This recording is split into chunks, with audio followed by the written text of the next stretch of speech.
Buenos días, vamos a dar inicio con el curso de primeros auxilios, nivel básico. En este tema veremos lo que es el objetivo, algunas definiciones, la cadena de supervivencia según la American Heart Association, reglas de oro para quien brinde primeros auxilios, reglas de las 3S, evaluación de la cena, entre otros temas que iremos viendo durante el curso.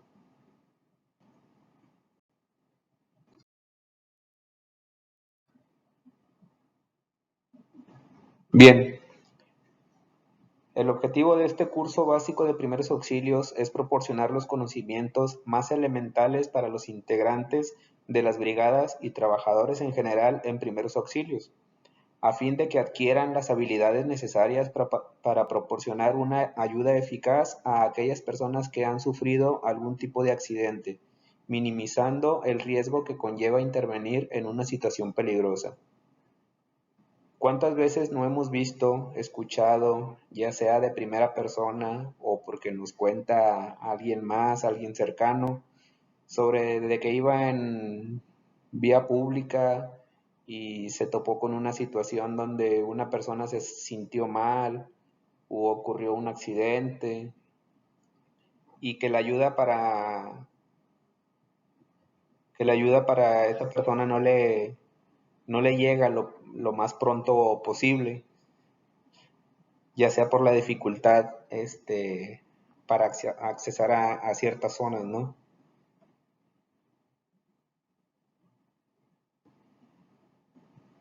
También otro tema, ya que pues muchas personas desconocen o no tienen las habilidades de brindar ellos mismos los primeros auxilios necesarios para ayudar a preservar la vida en este caso. Muchas de las veces una ayuda rápida, una ayuda pronta, puede ser inclusive la diferencia entre la vida y la muerte para la persona afectada o la víctima.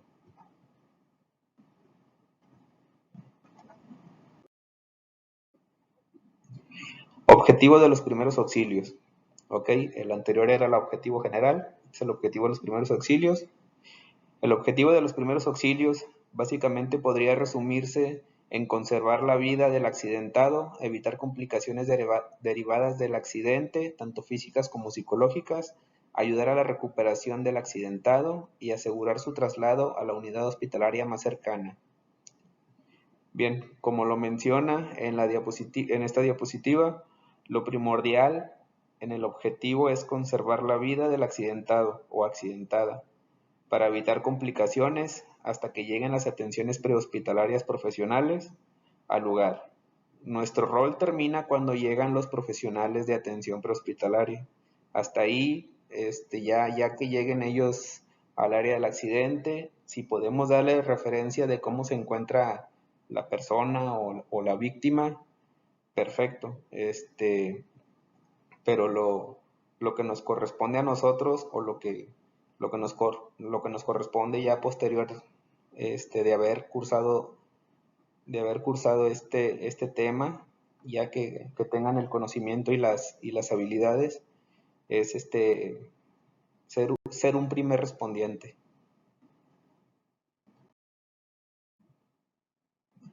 Definiciones. Primeros auxilios.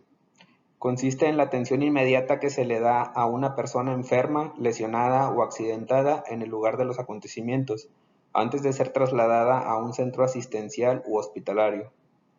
Pulso es una onda de presión provocada por la expansión de las arterias como consecuencia de la circulación de sangre bombeada por el corazón. RCP significa reanimación cardiopulmonar. Herida es la pérdida de continuidad de la piel, ¿sí? Ya sea por algún golpe o corte con un objeto punzocortante. Hemorragia, salida de sangre de las arterias, venas o capilares, por donde circula, especialmente cuando se produce en cantidades muy grandes. Quemadura, lesión o herida de los tejidos orgánicos producida por la acción del fuego y del calor, por contacto con determinados productos químicos, cáusticos o corrosivos, por la electricidad, por radiación y por fricción.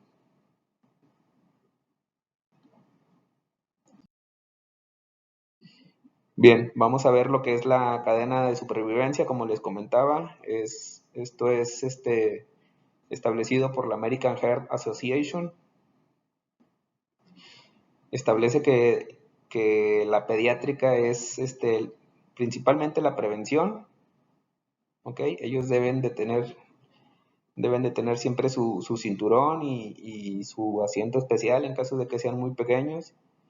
El soporte básico de vida, la activación del sistema de respuesta de emergencias, o sea, solicitar un apoyo médico, una ambulancia, soporte vital avanzado, lo que les comentaba, ya posterior de haber dado la voz de aviso, y cuidados posparo en caso de que haya sufrido un paro cardíaco, pero esto ya es a nivel hospitalario. Cadena de supervivencia en adulto, ¿sí? Son estos círculos rojos que están abajo. Es primero dar la voz de aviso al sistema de emergencias. Nosotros como primer respondiente o brindador de primeros auxilios es iniciar con la reanimación cardiopulmonar o RCP.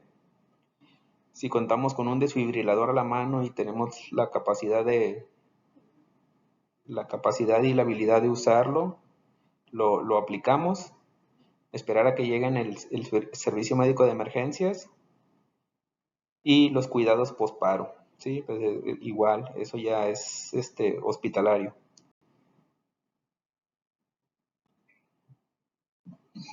Bien, en esta diapositiva vamos a ver un pequeño video demostrativo.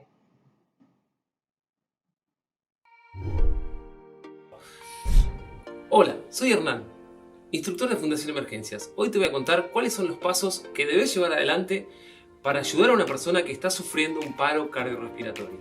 ¿Pero qué es un paro cardíaco? Un paro cardíaco es una emergencia donde el corazón deja de latir. Hay una buena noticia, existen algunas acciones que podés llevar adelante para ayudar a salvar una vida. Estas están contempladas dentro de una cadena llamada cadena de supervivencia. Los primeros 3 eslabones de esta cadena son los más importantes y son donde vos podés actuar. El primero es reconocer que la persona no responde y no respira y llamar a una ambulancia. El segundo es realizar la maniobra de RCP y el tercero es usar un DEA. Estos son los eslabones que junto a la asistencia del equipo médico forman la cadena de sobrevida. Aprender RCP ayuda a salvar vidas. Seguinos para más información.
Bueno, vamos con las reglas de oro en primeros auxilios. Siempre debe ser primero yo, después yo y por último yo. Punto número 2. Primero conservar la vida de la persona, después la funcionalidad y posterior la estética. ¿sí? Entonces esto es lo que, así en esta secuencia vamos a trabajar, ¿sí? Lo primordial va a ser conservar la vida. Después vemos si podemos conservar la funcionalidad en caso de que tenga algún traumatismo, semiamputación o muy dañada alguna extremidad, ya sea un brazo o los pies. Y posterior la estética. Estas reglas se aplican cuando uno va a brindar atención de primeros auxilios en una situación de vía pública o que nos encontramos en áreas poco comunes. Siempre aplicaremos sí o sí la regla del yo. Esto quiere decir que al llegar a un lugar a brindar los primeros auxilios, es lo primero que vamos a cuidar, ¿ok? Siempre primero nosotros, después nosotros y por último nosotros. Si no, pues imagínense que en lugar de uno o dos personas heridas, ya vamos a ser tres contándonos a uno. Y pues no, ¿verdad? No, sería incoherente que alguien que sabe primeros auxilios termine siendo víctima por no cuidar la regla del yo. ¿Sí? Por eso siempre antes de entrar, en este caso en acción o brindar algún primer auxilio, debemos realizar una buena revisión del área de donde vamos a brindar la atención para identificar si algo a nuestro alrededor o que estés muy cerca de las personas nos pone en peligro o genere un riesgo para nuestra integridad.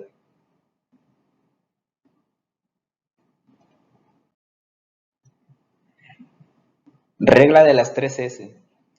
Evaluación de la evaluación de la seguridad, perdón, safety, evaluación de la escena, scene, evaluación de la situación, situation, ¿sí?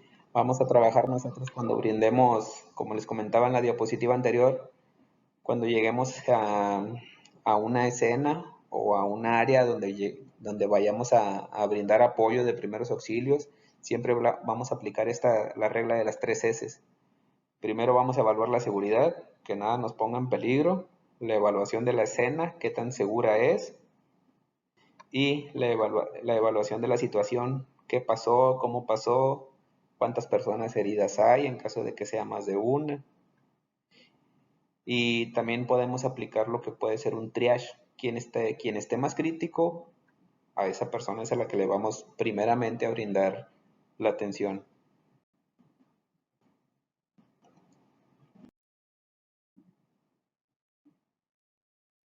¿Sí?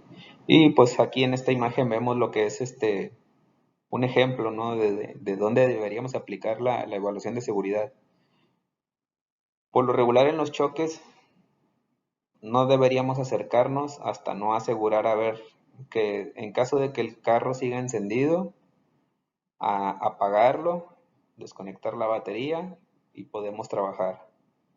¿Sí? En caso de que lleguemos a requerir herramienta que pues nosotros como primer respondientes o civiles de primer respondientes, pues no vamos a contar con esa maquinaria, ¿no? Que en este caso viene siendo las quijadas hidráulicas que son para romper la estructura del automóvil para extraer a la persona. Eso ya se lo podemos dejar a los paramédicos o a los bomberos, ¿no?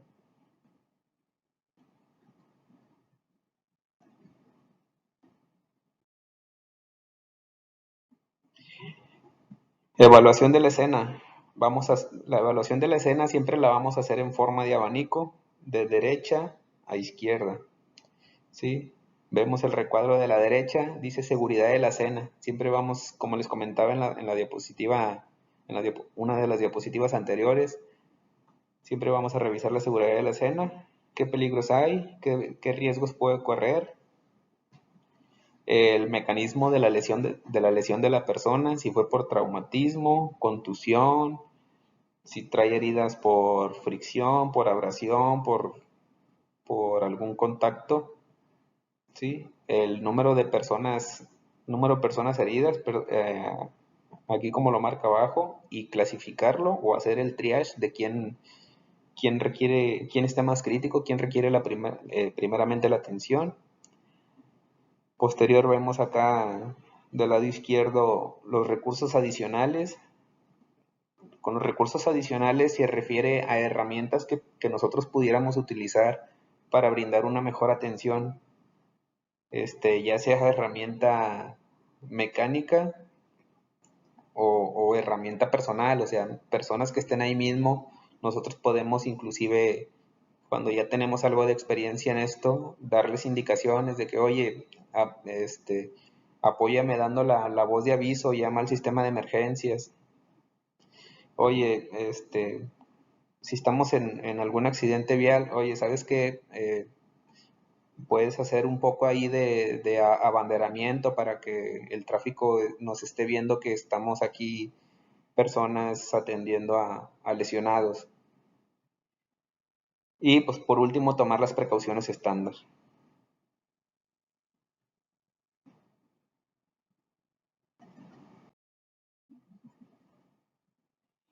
Bien, vamos con la evaluación del lesionado. Evaluación inmediata simultánea. Es la evaluación que debe realizarse en un lapso no mayor a 10 segundos, y esta va a determinar el estado general del paciente, estado de conciencia, condición respiratoria y circulatoria.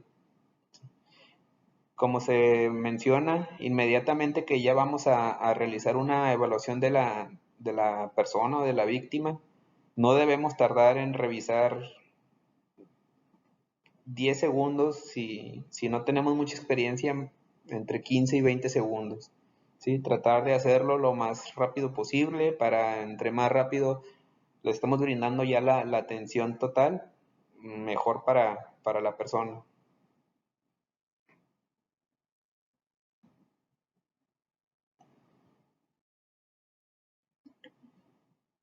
Bien, en la atención de la persona inconsciente vamos a utilizar lo que son las letras C a B: circulación, abrir vía aérea y buscar la respiración. Esto para recordar más fácilmente los pasos para la evaluación del paciente en un estado de inconsciencia, ¿sí? ¿Qué es lo que vamos a hacer? Con una mano vamos a inclinar un poquito hacia atrás la cabeza de la víctima, como lo vemos en la primera imagen de la izquierda, y con los dedos índice y anular buscar en la carótida el pulso, ¿sí?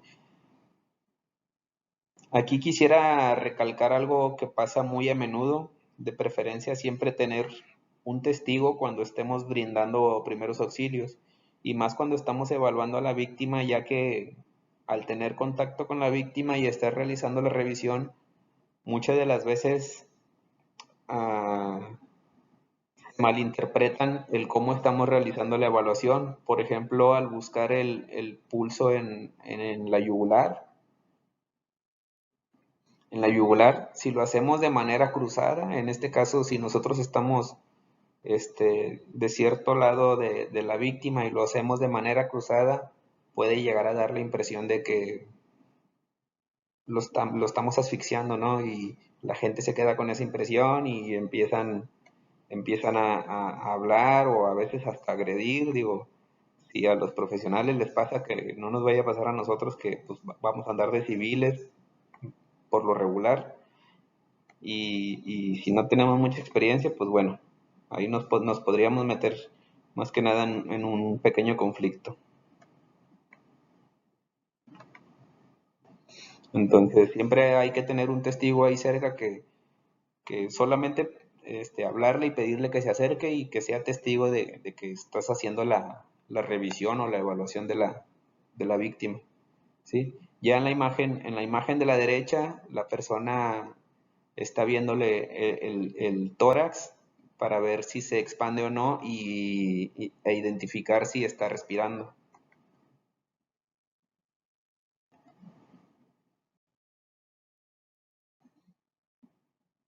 Vamos a ver un pequeño video demostrativo.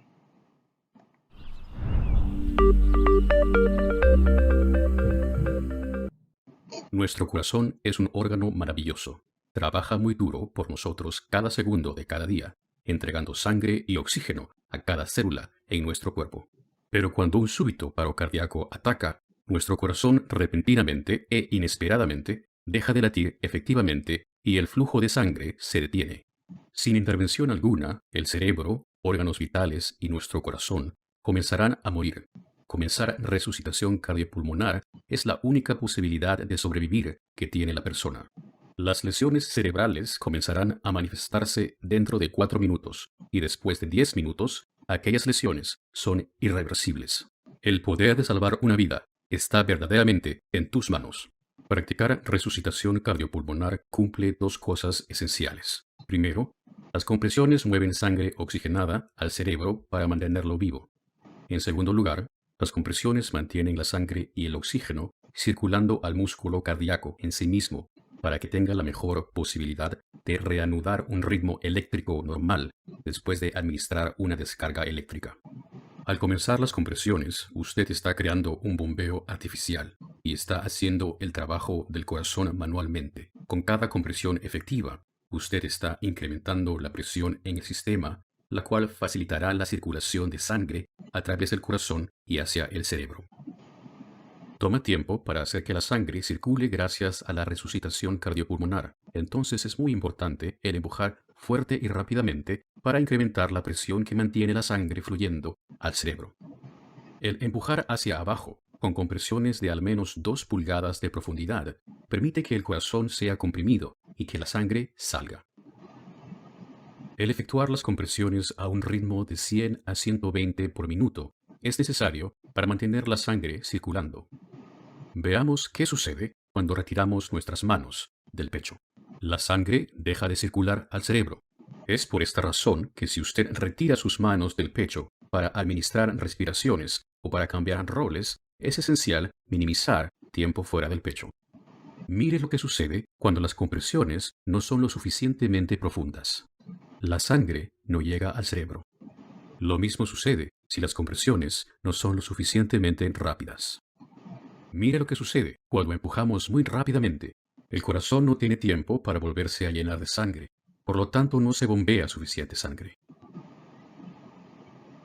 Vea lo que sucede cuando no permitimos que el cuerpo se descomprima y permitimos que el pecho se retracte completamente. El corazón no tiene la posibilidad de volverse a llenar de sangre, por lo tanto no se bombea ninguna sangre. Entonces recuerde, el objetivo principal de administrar compresiones es mantener la sangre oxigenada circulando a través del corazón y al cerebro para mantenerlo vivo. Necesitamos empujar fuerte y rápidamente en el centro del pecho. Si las costillas se rompen, no es grave, pues estas pueden sanar. Lo que sí es grave es permitir que el cerebro muera por falta de oxígeno. Entonces recuerde, usted es su única esperanza. Haga lo mejor que pueda y no se rinda hasta que ayuda médica llegue o un desfibrilador externo automático DEA esté presente. Tú puedes.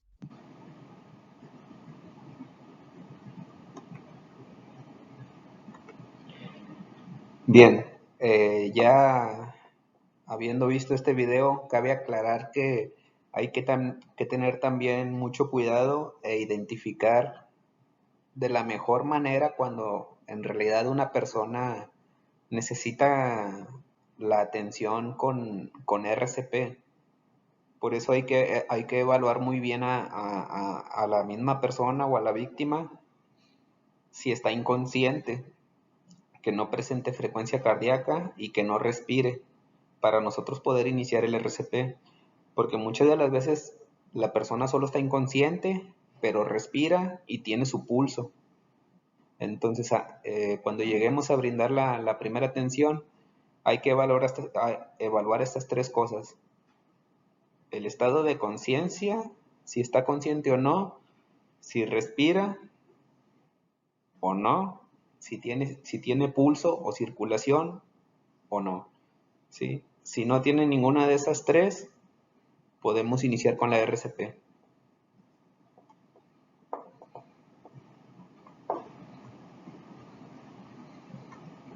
¿Esto por qué? Porque si la persona en dado caso está inconsciente y no requiere la atención de RCP y tal vez por desconocimiento le realizamos el masaje cardíaco o la reanimación del RCP, nosotros lo podríamos afectar más, ¿sí? Bueno, y ya un punto aparte, y para agregar ya para terminar con este video, las compresiones deben de tener una profundidad de alrededor de 5 centímetros para que sean efectivas. Y de preferencia contar con miles, o sea, 1001, 1002, 1003, 1004 para llevar el ritmo.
¿Cuándo parar la RCP? Una vez que comience con la RCP, no pare a menos que ocurra una de las siguientes situaciones. Esto es muy importante. nota un signo evidente de vida, como la respiración. Punto número 2, lo releva otro socorrista capacitado o el personal del servicio médico de emergencia. Punto número 3, usted está demasiado agotado para seguir. Cuando se refiere a que usted está agotado, no es por el hecho de que ya no le brinde apoyo, sino que si está dando un RCP y ya estás demasiado agotado, porque en realidad cansa bastante, las compresiones que nosotros realizamos sobre la persona ya no son efectivas, ya no se consideran efectivas. ¿Por qué? Porque ya no tenemos el mismo empuje para llegar, como les comentaba en el video anterior, a esos 5 centímetros que se requieren para poder dar un buen masaje cardíaco. ¿Sí? El otro punto dice si el lugar se vuelve peligroso. Otro punto, si en algún momento note que la persona está respirando, detenga la RCP, mantenga las vías aéreas abiertas y siga controlando la respiración y cualquier cambio en el estado de la persona hasta que el personal de servicios médicos llegue. ¿Cuáles son los ciclos de la RCP? Esto es muy importante. Los reanimadores deben turnarse cada 2 minutos o cada 5 ciclos. ¿Sí? ¿Cuánto es un ciclo de RCP? Son 30 compresiones y 2 ventilaciones de rescate. ¿Sí? Entonces damos 30 compresiones en el tórax. Por cada 30 compresiones vamos a dar 2 ventilaciones de rescate. ¿Sí? ¿Qué son las ventilaciones de rescate?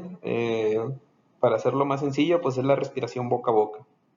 ¿Sí? Vamos a dar 2 insuflaciones de boca a boca. También cada que se finalice un ciclo hay que reevaluar a la víctima, ¿sí? Lo más rápido posible. Como los comentaba en unas diapositivas anteriores, deben ser 10 segundos, ¿sí? Para ver si hay recuperación de signos vitales.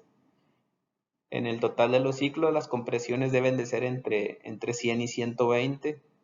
Esto aplica general tanto para niños y adultos, ¿ok?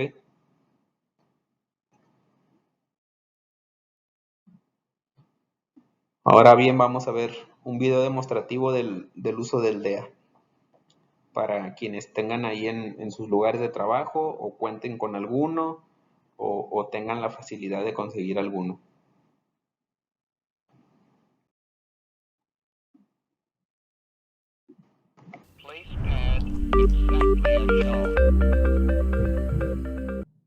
El propósito de este video es ayudarte a comprender cómo funciona un DEA, desfibrilador externo automático. La tira de ECG, electrocardiograma, que vas a ver, es de la misma oportunidad en que se le salvó la vida a Steve, una persona real, quien está viva el día de hoy gracias a un DEA y a la intervención de buenos samaritanos quienes tomaron acción. Tan pronto como enciendas el DEA, la máquina comenzará a hablarte. Sigue las instrucciones de voz. En tanto que las almohadillas hayan sido colocadas, el DEA te instruirá a permanecer alejado y a no tocar al paciente mientras que hace un ECG del corazón. El DEA está diseñado para determinar si el corazón está en un ritmo normal o si necesita un electroshock. En este caso, el corazón está en fibrilación ventricular, el ritmo más común cuando alguien experimenta paro cardíaco repentino. Nota cómo el corazón no está palpitando efectivamente. Tiene actividad eléctrica, pero está descoordinado. El corazón parece estar temblando como gelatina. Cuando está en este ritmo, puedes ver que el corazón no está bombeando efectivamente ninguna sangre. Este ritmo es letal y debe ser detenido. Cuando el DEA lee un ritmo desfibrilable, el DEA te instruirá a presionar el botón para administrar un electroshock o algunos DEA son automáticos y administran un electroshock a la persona automáticamente. En este momento, nadie debe estar tocando a la persona. El DEA enviará una corriente eléctrica a través del corazón, la cual regresará al DEA completando un circuito. El propósito de este electroshock es detener el corazón completamente de este ritmo descoordinado por un periodo de tiempo muy corto y darle tiempo para que se reajuste. Nota cómo el electroshock detuvo toda actividad eléctrica en el corazón de Steve por un breve momento. Segundos después de este electroshock, nuestro propio nódulo SA, nódulo sinoauricular o el marcapasos de nuestro corazón, tratará de ganar control del corazón y le dirá al resto del corazón cuándo apretar. Puede tomar hasta 2 minutos para que el corazón se reorganice a sí mismo después de un electroshock, antes de que pueda funcionar otra vez y bombee sangre al cerebro efectivamente. Esta es la razón por la cual serás instruido a comenzar ESP inmediatamente después del electroshock. Tu trabajo es administrar compresiones fuerte y rápidamente en el centro del pecho para bombear sangre manualmente al cerebro y de esa forma mantener el cerebro vivo. Tus compresiones no interferirán con el corazón mientras trata de reorganizarse a sí mismo eléctricamente. Entonces no te preocupes acerca de eso. Después de 2 minutos, el DEA te instruirá a detener la RCP. Volverá a analizar el corazón e informará si se necesita otro electroshock. Siempre escucha a la máquina y sigue las instrucciones de voz. En el caso de Steve, el SG detectó un ritmo saludable y en consecuencia, un segundo electroshock no fue necesario. En el caso de Steve, solo un electroshock fue necesario para revivirlo. El corazón de Steve sigue latiendo y está vivo con nosotros el día de hoy.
Principios dorados de la atención prehospitalaria.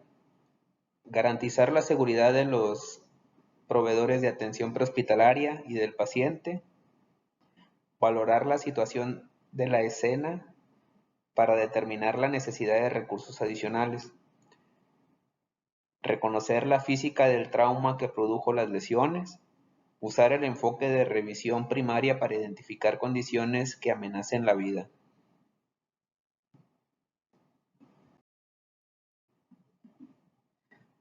Proporcionar manejo adecuado de la vía aérea mientras se mantiene estabilización de la espina cervical según sea indicado.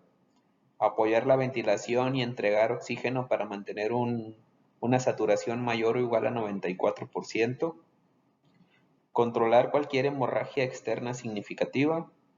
Proporcionar terapia de shock básica, incluida la inmovilización adecuada de lesiones musculoesqueléticas y restauración y mantenimiento de la temperatura corporal normal.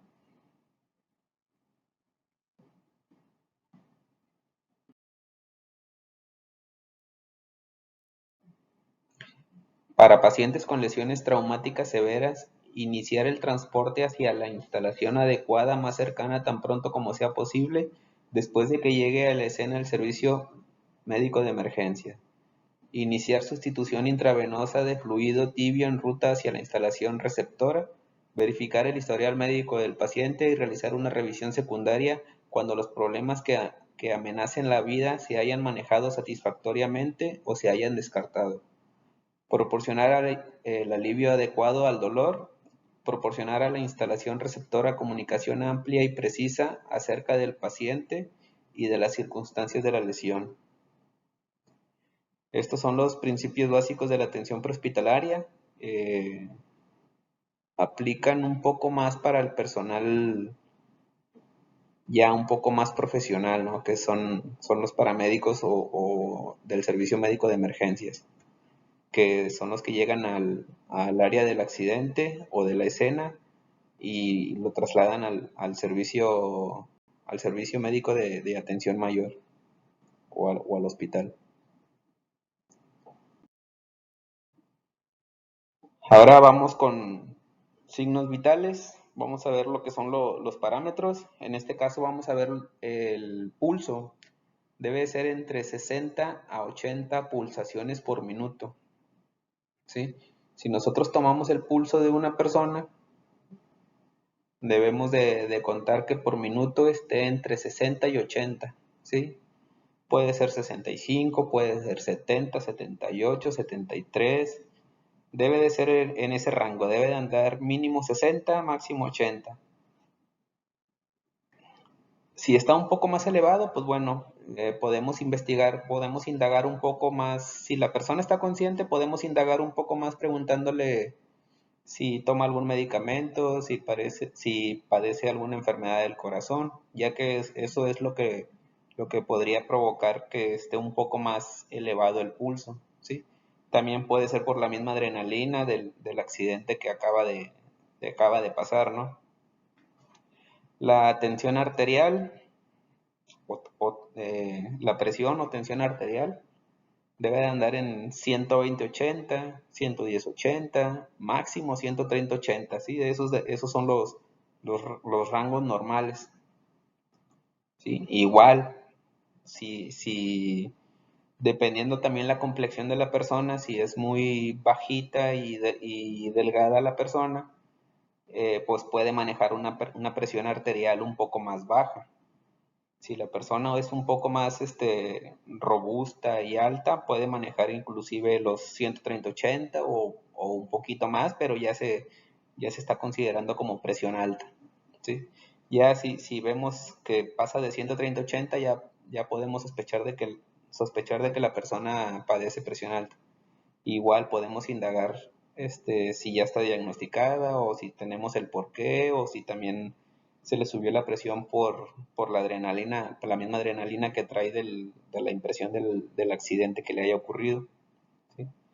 En la respiración, nuestro parámetro es de 15 a 20 respiraciones por minuto. Sí no va a fallar, no debe de bajar y no debe de subir.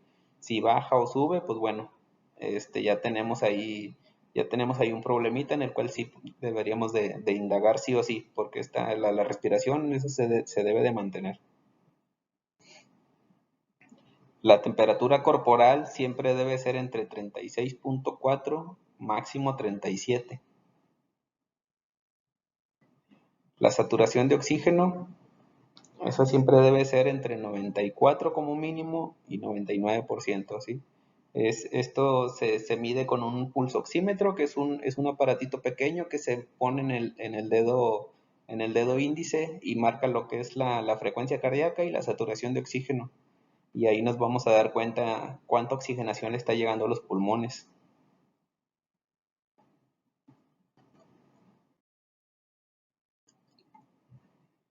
Bien, aquí vamos a revisar un poco los puntos anatómicos para la toma los puntos anatómicos donde podemos nosotros revisar el pulso.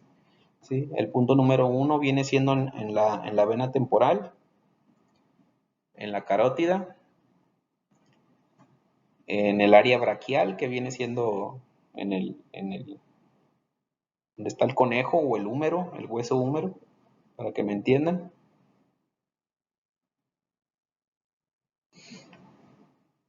El 4 es la radial, que es la más utilizada, ¿no? La de la muñeca.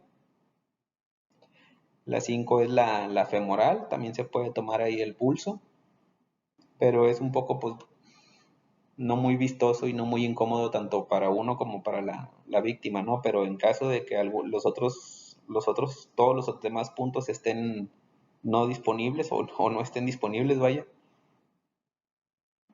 lo podemos tomar ahí. El número 6 es el pulso popitleo, que es a la altura de la rodilla. El 7 es el pedial y ese pues es en la parte del empeine del pie, para que me entiendan.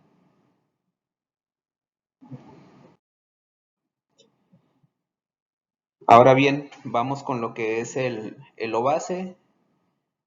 OVACE es el acrónimo de obstrucción de la vía aérea por cuerpo extraño. ¿Sí? Eso es lo que significa OVACE, obstrucción de la vía aérea por cuerpo extraño.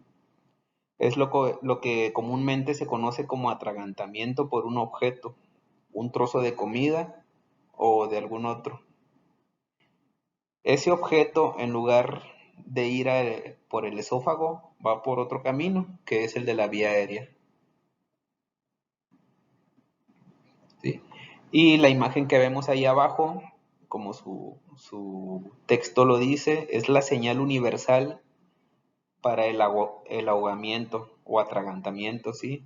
Toda la persona va a ser muy rara, muy pocas las excepciones en que la persona cuando se esté ahogando no se lleve las manos a la garganta o al cuello, ¿sí? Y por lo regular casi siempre va a ser así, de manera cruzada, una mano sobre otra. Entonces así vamos a identificar que la persona se está ahogando.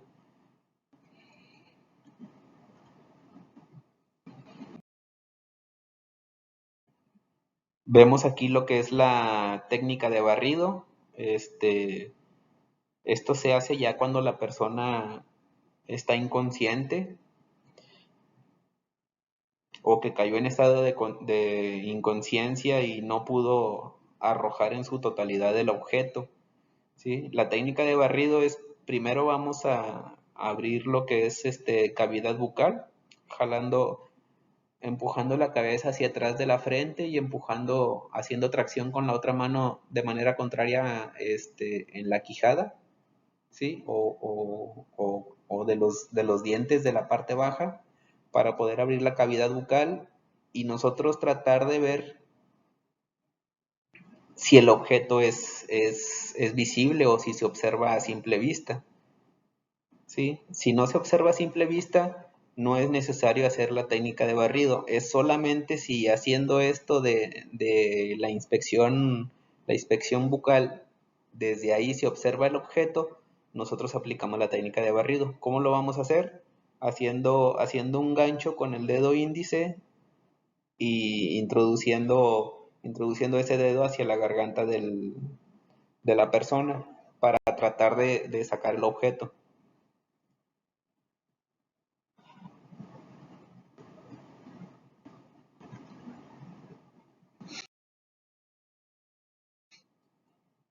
Ahora bien, vamos con la maniobra de Heimlich. Aquí vemos una imagen ilustrativa de cómo deben de posicionarse atrás de la persona que se está asfixiando, ¿sí? Y cómo debemos de colocar los brazos, que deben de ir abajo del esternón, que es el hueso medio que une las costillas, ¿sí?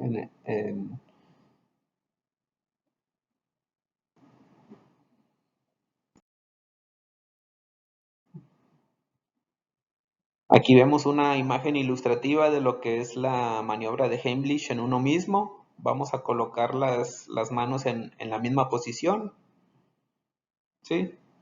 Puño cerrado con pulgar por fuera. El pulgar debe de quedar por fuera y con la otra mano la colocamos encima, ¿sí?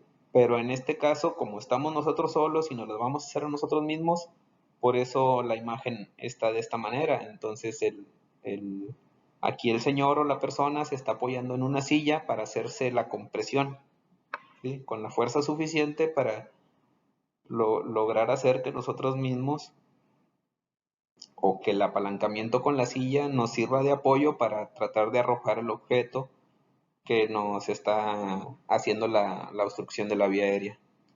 Igual en la siguiente diapositiva vamos a ver un video demostrativo.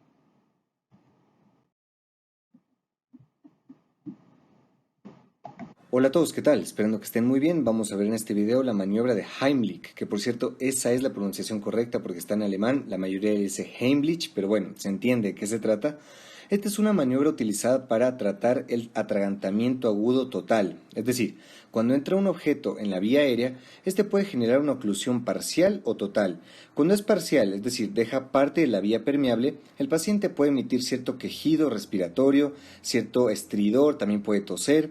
En cambio, la total, el paciente no puede emitir ningún tipo de sonido porque no hay comunicación alguna. Entonces, esta es la más grave y aquí estaría indicada la maniobra de Heimlich. Cuando hablamos de oclusión parcial, es mejor estimular el mecanismo de la tos. Si el paciente tose, esto es el mejor mecanismo que existe para eliminar objetos que sean de manera parcial, ¿de acuerdo?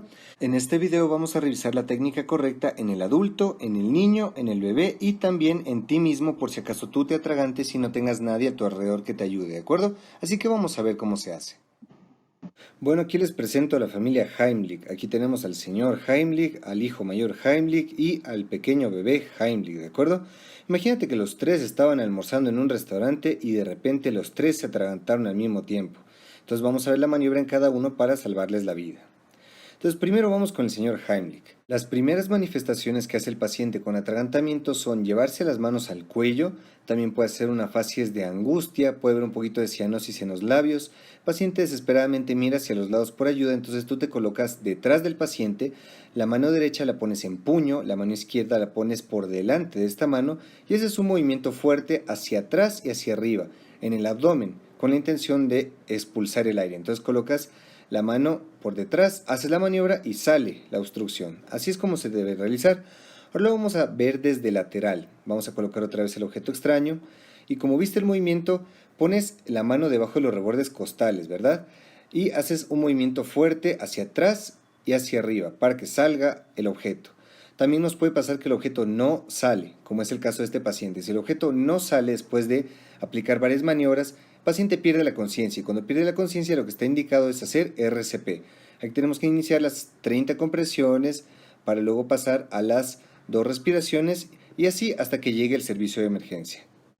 Muy bien, ahora vamos a ver qué pasa con el niño. Les voy a presentar dos posibilidades. La primera es que se trate de una oclusión parcial. Entonces, si hay parcial, pasa parte del aire, el paciente se agarra la garganta, pero sí podemos escuchar cierto estridor inspiratorio. Entonces, en tal circunstancia estimulamos el mecanismo de la tos y salió el cuerpo extraño por la propia tos del paciente.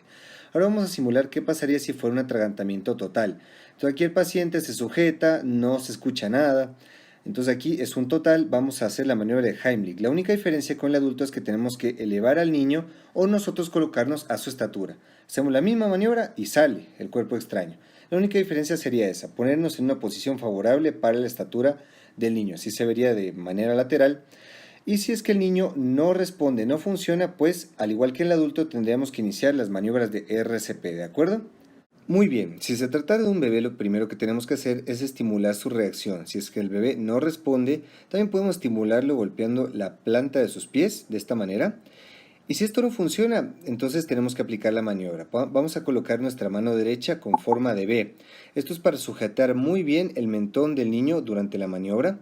Vamos a colocarlo sobre nuestro antebrazo de manera prona. Entonces aquí vemos que el bebé está con la cabeza más abajo que el eje del resto del cuerpo y vamos a aplicar 5 golpes. Aquí en el primer golpe salió el objeto, hacemos 5 golpes, pero también puede ocurrir que no salga el objeto. Si es que todavía la oclusión persiste, tenemos que sujetarlo por la parte de atrás de la cabeza, le damos la vuelta, ¿sí?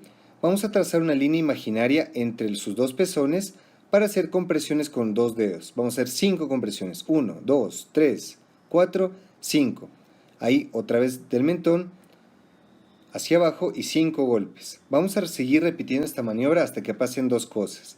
O el bebé pierda la conciencia o se elimine el objeto. Es importante que te des cuenta que al momento de hacer los golpes en la espalda, tienes que sujetar muy bien el mentón porque si no generarías un efecto de latigazo. Si el bebé no respondió, si el bebé perdió la conciencia, aquí estaría indicado lo mismo que en los otros casos, hacer RCP de una vez, ¿de acuerdo? Y finalmente, también podría ocurrir que tú seas el paciente que se está atragantando. En tal caso, tendrías que recurrir primero al mecanismo de la tos. Tratas de toser, y si es que no funciona, si se trata de una oclusión total, haces la maniobra de Heimlich. Igual, pones puño, mano debajo del reborde y haces la fuerza. ¿Cuál sería el problema? Que como tú te estás atragantando, no tendrías la fuerza suficiente para eliminar el objeto. Ahí rápidamente tienes que buscar un objeto que sea duro, de un borde duro, una mesa, una silla, y te dejas caer sobre ese objeto para ejercer esa fuerza. De esta manera, ahí te dejas caer, te dejas caer. También podrías colocar tu mano y puño si se tratara de una mesa y así eliminarías correctamente el objeto extraño. Y eso es todo, mis amigos y amigas. Muchas gracias. Espero que el video les haya servido. Hola.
Bien, vamos ahora con lo que es la atención de heridas.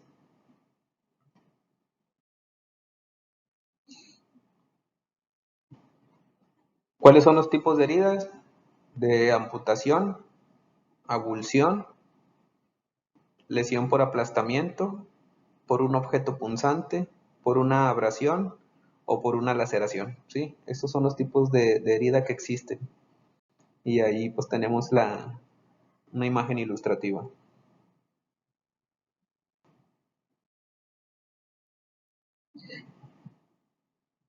Heridas. Por lo general las heridas se clasifican en abiertas o cerradas. En una herida cerrada la superficie de la piel no se rompe, por lo tanto el daño tisular o cualquier sangrado se produce debajo de la superficie. En una herida abierta hay pérdida de continuidad de la piel y el sangrado sale a través del desgarro o de donde está la pérdida de continuidad de la piel. Y aquí abajo vemos a la izquierda la imagen representativa a la herida cerrada, ¿sí? Que en este caso pues, nosotros lo conocemos como moretones cuando nos golpeamos con algo. Cuando nos aparece un moretón es porque por dentro se tiene una herida y la cual sangró, ¿no? Y a su lado derecho pues ya es la representativa de una herida abierta o pérdida de continuidad de la piel.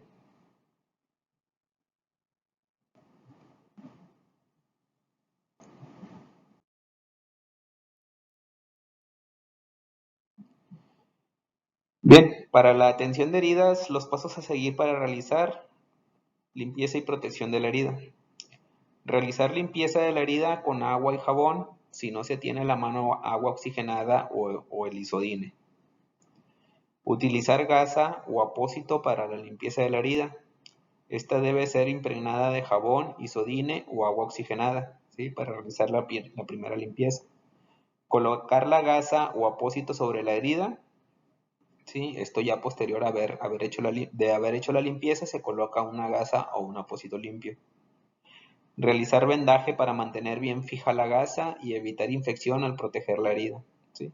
Entonces, la gasa o apósito que se quede sobre la herida, sobre esa gasa para evitar que no esté expuesta la herida, se va a colocar un vendaje. ¿El vendaje para qué va a ser? Para fijar esa gasa y evitar un riesgo de infección, ¿no? Que el mismo aire o si hay polvo alrededor o algún otro químico o líquido, evitar que le caiga directamente a la herida.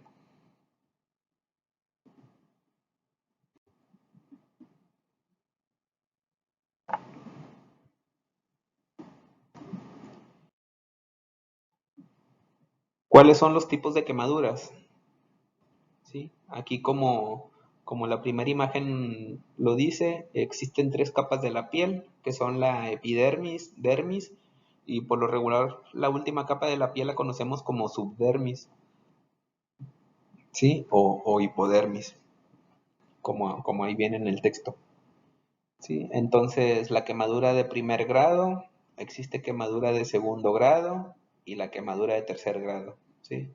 Y aquí en las imágenes están los representativos del daño por quemadura de primer grado, el daño por quemadura de segundo grado y el daño por quemadura de tercer grado.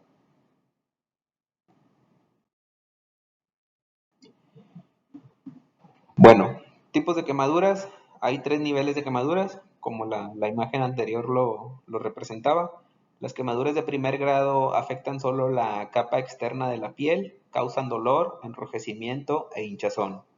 Las quemaduras de segundo grado afectan ambas, la capa externa y la capa subyacente de la piel. Causan dolor, enrojecimiento, hinchazón y las ampollas o ámpulas. También se llaman quemaduras de espesor parcial. ¿Ok? Las quemaduras de tercer grado afectan las capas profundas de la piel. También se llaman quemaduras de espesor total. Causan piel blanquecina, oscura o quemada. La piel puede estar adormecida, ¿sí? Entonces, inclusive puede que no tengan a veces al principio dolor por el adormecimiento.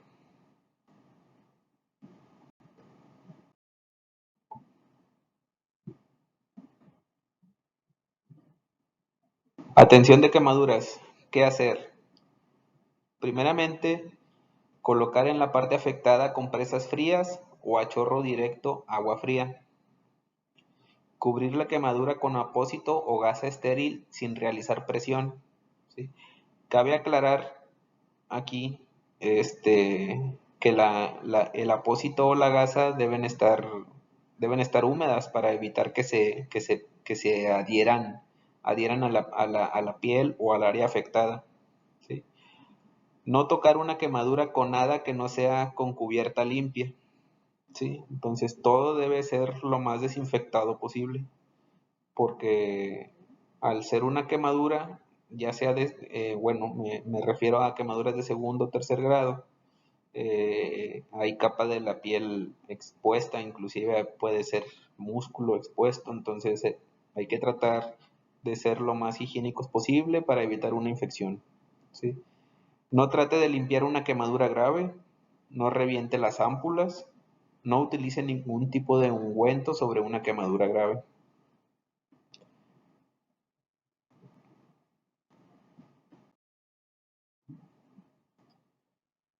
Atención de fracturas. Tipos de fracturas. Fractura simple, fractura con minuta y fractura abierta o expuesta, como muchos la conocemos. ¿Sí? Ahí están representadas las tres imágenes.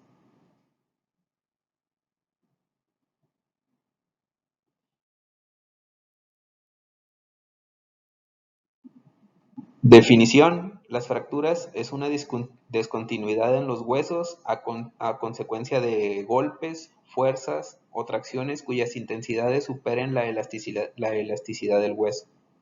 ¿Sí? Y aquí vemos cómo el hueso puede fisurarse o fracturarse de diferentes maneras según la fuerza que llegó a soportar o el tipo de golpe o daño.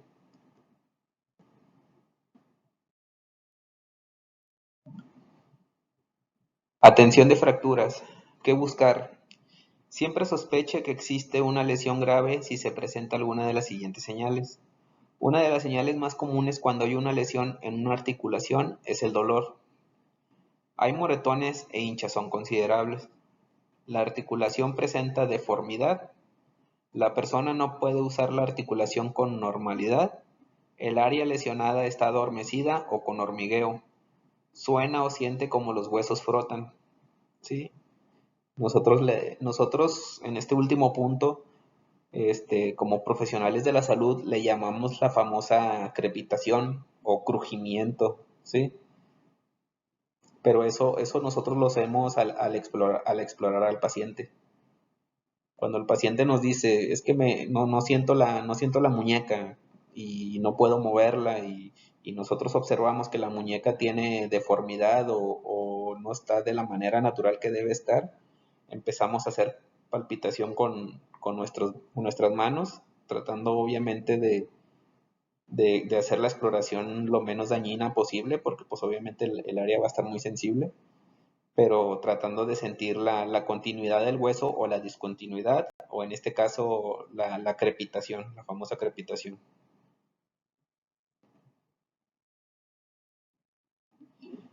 Ahora bien, vamos a ver un poco de lo que son las inmovilizaciones de fracturas. ¿Sí? Voy a explicar un poco de cómo podemos inmovilizarlas, ya que pues obviamente vamos, vamos a andar en la calle o vía pública y no vamos a contar con las herramientas muchas de las veces adecuadas para brindar este tipo de atenciones o inmovilizaciones, ¿no? Entonces a veces vamos a tener que improvisar o trabajar con lo que tenemos a la mano. La inmovilización de fracturas. Bueno, pues aquí tenemos dos imágenes representativas, según sea el caso de la extremidad. Podemos hacer un cabestrillo con un trapo o con una venda y lo que es el área braquial o el área del húmero, podemos colocar lo que es una tablilla o un pedazo de cartón grueso y doblado a la mitad y amarrarle bien unos trapos o si tenemos a la mano vendas podemos ponerle, que podemos hacer Podemos hacer un inmovilizador igual para la imagen de arriba, que es un poco más largo. Podemos colocarle ya sea una venda completa o dos vendas, o hacer con trapos los amarres.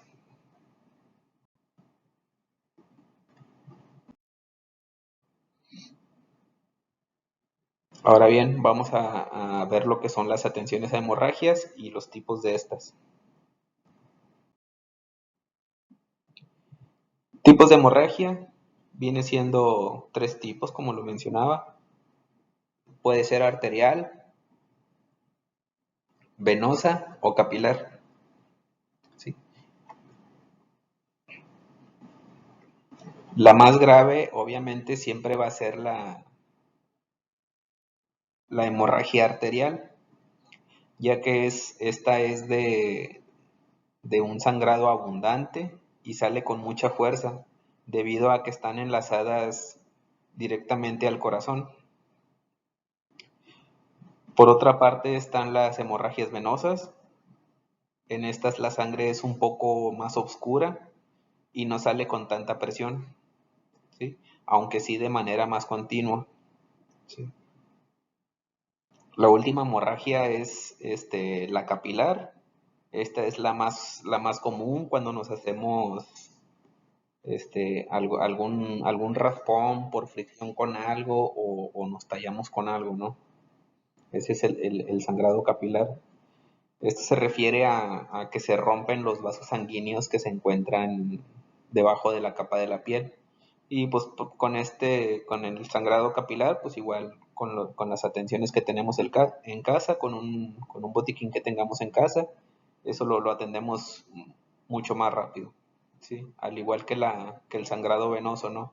El sangrado venoso, pues simplemente se realiza la presión. Ya que se haga el coágulo, deja de sangrar, dependiendo también tan profunda y abundante sea el sangrado. ¿Sí? El sangrado arterial, ese sí de plano ya requiere o sea, nosotros podemos brindar el primer auxilio simplemente cubriendo lo más posible, y hay que poner muchas capas de apósitos o gasas o compresas que tengan en su casa, lo más estéril lo más limpia o estéril que estén. Se la envolvemos en el área afectada, ponemos un vendaje, y hay que llevar a la persona al hospital para que detengan esa hemorragia, porque si un sangrado arterial en pocos minutos puede perder mucha sangre.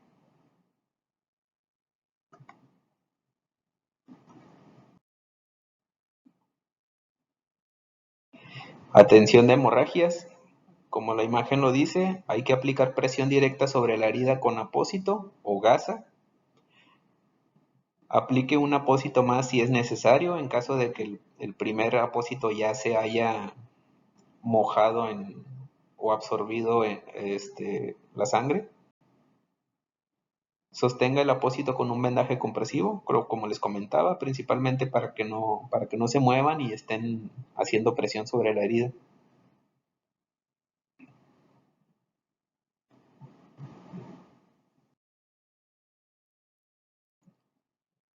Atención de hemorragias. Bueno, en esta imagen pues nada más quiero aclarar que también podemos nosotros interrumpir, en este caso haciendo presión en directamente sobre la herida, sobre la hemorragia, y podemos hacer presión un poco si es venoso, podemos hacer presión en lo que es la vena, en la parte más periférica que se encuentre, ¿no? O más cercana que se encuentre, para evitar que el sangrado ya sea menos. Podemos hacer presión sobre la vena.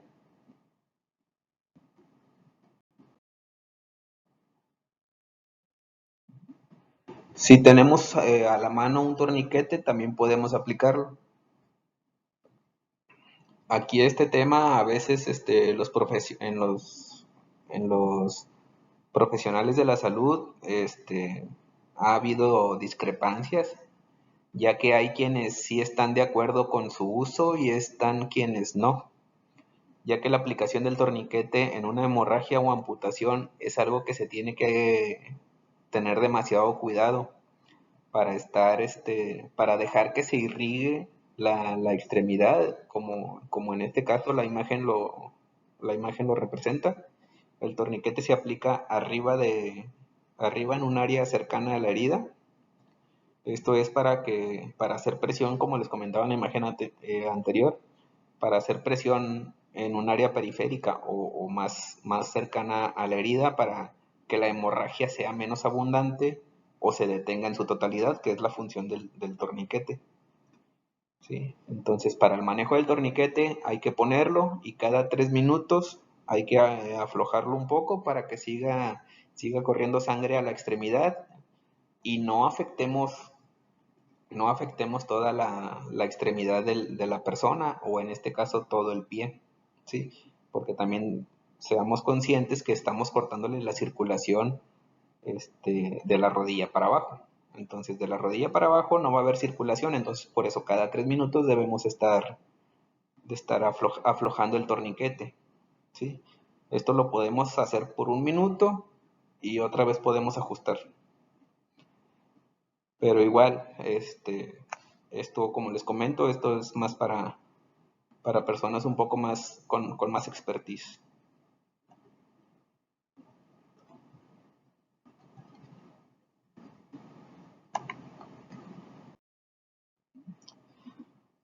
Vendajes. Su uso más frecuente en la actualidad es cubrir las lesiones cutáneas e inmovilizar las lesiones osteoarticulares, que es lo que ya hemos visto. Los tipos de vendajes: vendaje blando o contentivo, utilizado para sostener las piezas de una cura o apósito. Vendaje compresivo, utilizado para ejercer una presión progresiva a nivel de una extremidad, de la parte distal a la parte proximal, con el fin de favorecer el retorno venoso. El vendaje rígido, con él se logra la inmovilización completa de la parte afectada. Vendaje protectivo, tiene como objetivo cubrir una parte sana o enferma para protegerla de una acción nociva. ¿Sí? Y aquí vemos unos tipos de vendaje. El de la izquierda es vendaje circular y como su imagen lo indica, es simplemente hacer círculos uno encima del otro para ir haciendo como un caracol. El vendaje en espiral, como también la imagen lo indica, es haciendo una espiral hacia arriba y una espiral hacia abajo. ¿Sí? En lo personal, pues se indica el vendaje en espiral, si es en el brazo, porque debido a la misma movilidad del brazo, hay menos riesgo de que se afloje el vendaje a comparación del vendaje circular. ¿Sí? El vendaje circular, si uno mueve la extremidad mucho, se puede aflojar y se puede ir deshaciendo el vendaje.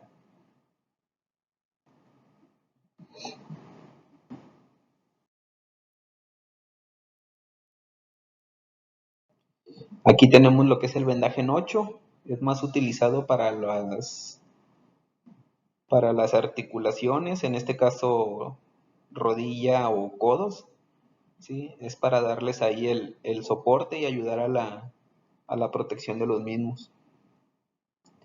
El vendaje en cabestrillo, esto está indicado para inmovilizar los brazos, dejarles el apoyo para que lo muevan lo menos posible. Esto lo hacemos cuando hay fracturas en lo que es el húmero, clavículas luxadas o fractura de clavícula.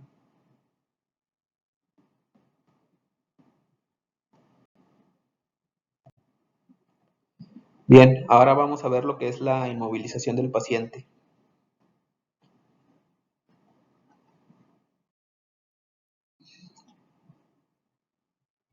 Bien, aquí tenemos esta imagen representativa, imagen A, imagen B, imagen C e imagen D.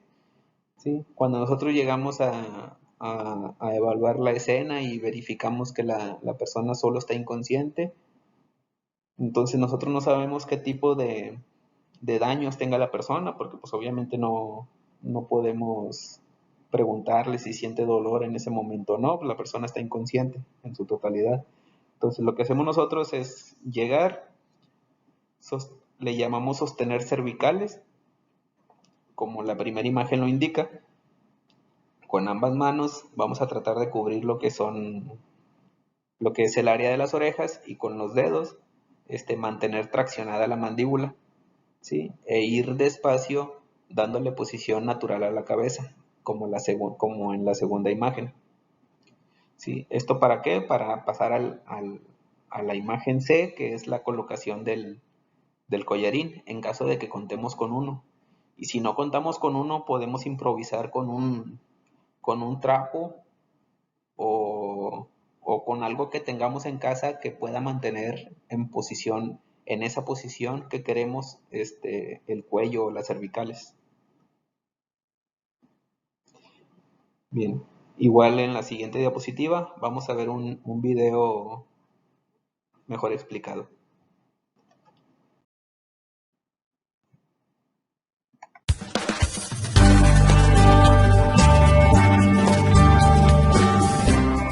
Hola, saludos, ¿cómo están? Nuevamente por aquí les habla Carlos Briceño. En esta ocasión les vamos a hablar de técnica de inmovilización y traslado. Primero reconoceremos el collar cervical, también conocido como cuello ortopédico. Es un instrumento utilizado para impedir el movimiento del cuello posterior a tener una colisión o emergencia. Ahora observaremos su forma de colocación. Tenemos la parte anterior, que es la parte amarilla. Ven cómo se abre el collar cervical. Esta es la parte posterior, la parte de aquí abajo. La parte anterior va al reborde del mentón, donde descansa el mentón, y tiene unos cierres para asegurarlo.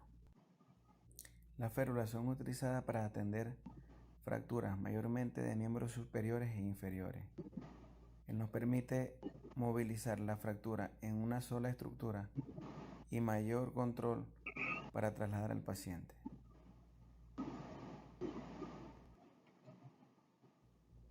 La tabla espinal es una estructura rígida, plana, la cual utilizamos para trasladar a los pacientes sin complicar las lesiones o producir lesiones a nivel lumbar. Tiene una especie de agujeros para poder colocar los tirantes y inmovilizadores craneales. Haremos una práctica de inmovilización. Lo primero que hay que realizar es evaluar la escena y utilizar los equipos de bioseguridad. Proceder a tomarle el pulso y hacer la técnica del BES: ver, escuchar y sentir.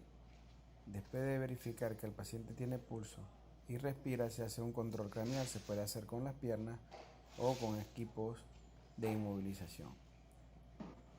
Procedemos a introducir el collar cervical para impedir algún tipo de movimiento de las vértebras cervicales, y la valoración general del paciente: tórax, abdomen, miembros superiores y miembros inferiores, para verificar que no haya ningún tipo de lesión. Después de haber elaborado una evaluación general cefalocaudal, nos abocaremos a las lesiones más importantes. Es importante que la evaluación se haga con las manos juntas para no dejar ningún espacio de los miembros superiores o inferiores sin evaluar. En caso de tener una lesión o fractura, la persona va a sentir dolor, tendrá deformidad y a la palpación habrá crepitante. Al determinar que hay una fractura, se procede a introducir la férula. Una persona levantaría el miembro lesionado y la otra se encargaría de introducir la férula para cerrar los correajes. De la postura que adoptarán cada uno de los socorristas, el más importante es el que tiene control craneal, ya que tiene que abrir sus dedos lo más posible para tener control total de la cabeza. Se procede a levantar el brazo del lado donde se va a movilizar al paciente y la postura de las personas que están en tórax y en miembros inferiores, que quedarían con sus manos entrecruzadas para poder hacer el movimiento en bloque, un solo movimiento, y poder introducir la tabla espinal. El conteo o la voz de mando debería llevarlo siempre la persona que está en cráneo. Luego se procede a colocar los inmovilizadores craneales. Los bloques, la parte plana va hacia la cabeza de la persona y se colocan los dos correajes de protección. Uno va sobre la barbilla del paciente y la otra sobre la frente del lesionado. Después de tener ya el cráneo asegurado, se procede a cerrar los correajes de la tabla espinal para mantener unido al lesionado a la superficie de la tabla espinal y poder trasladarlo sin ningún tipo de inconveniente. Aquí vemos el ejemplo como levantar la tabla entre dos personas, manteniendo espalda y pies firmes para subirlo o bajarlo. Después de haber empaquetado al lesionado sobre la tabla espinal, para que sea más fácil su traslado desde el sitio hasta la unidad de emergencia, es más fácil colocarlo sobre la camilla de la ambulancia. Se asegura y se traslada sobre ruedas. Es importante tener cuidado cuando levantamos el peso del paciente, teniendo protección siempre en la columna vertebral y posicionando bien mis talones sobre el piso, ya que uno de los males que acarrean estos profesionales del área es por tener lesiones a nivel de la columna vertebral, específicamente en las vértebras lumbares. Después de realizarse toda la atención prehospitalaria, se procede a llevar al lesionado a un centro hospitalario. Muchísimas gracias por acompañarnos en este video de técnicas de inmovilización en la utilización de la tabla espinal. Agradecidos con las paramédicos Marinés Ramírez.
Bueno, voy a brincar un poco estas diapositivas, ya que en uno de los videos anteriores ya vimos lo que son los procedimientos de base en niños.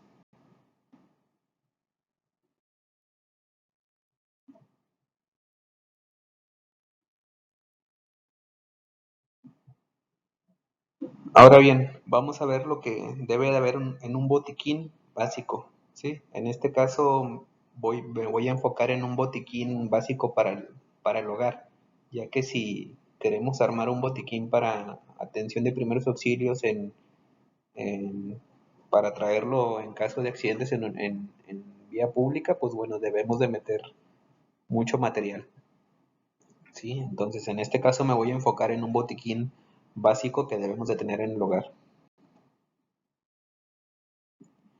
¿Qué debe de contener? Un frasco de torundas con alcohol, un isodine, un agua oxigenada, gasas, curitas, tela adhesiva o micropor, vendas de 5 y de 10 centímetros, guantes de látex, un termómetro, un torniquete y lista de los teléfonos de emergencias. ¿Sí? Y bueno, hasta aquí ya terminamos lo que es ya terminamos lo que son las presentaciones de las diapositivas de contenido para primeros auxilios nivel básico y vamos a proceder con la frase de reflexión.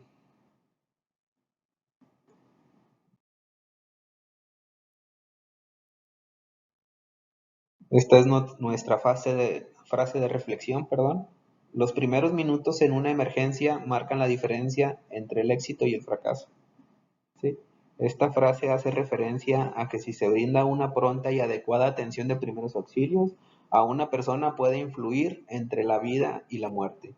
Es por eso que todos deberíamos estar preparados ante una emergencia. Y pues bueno, ya agregando algo personal, yo creo que ante una emergencia todos deberíamos estar preparados desde temprana edad. Sí, debería ser ya de cultura general, ¿no? Que nos lo vayan inculcando desde chicos, desde la escuela secundaria, aprenderlo bien. ¿Sí? Entre más personas sepan primeros auxilios, podemos ayudar a mucha más gente.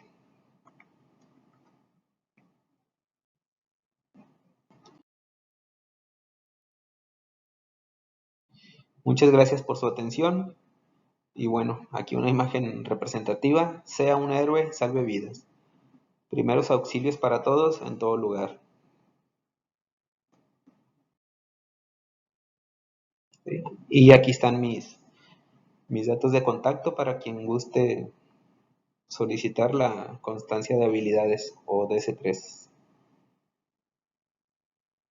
Muchas gracias por haber presenciado este curso y nos vemos en la próxima.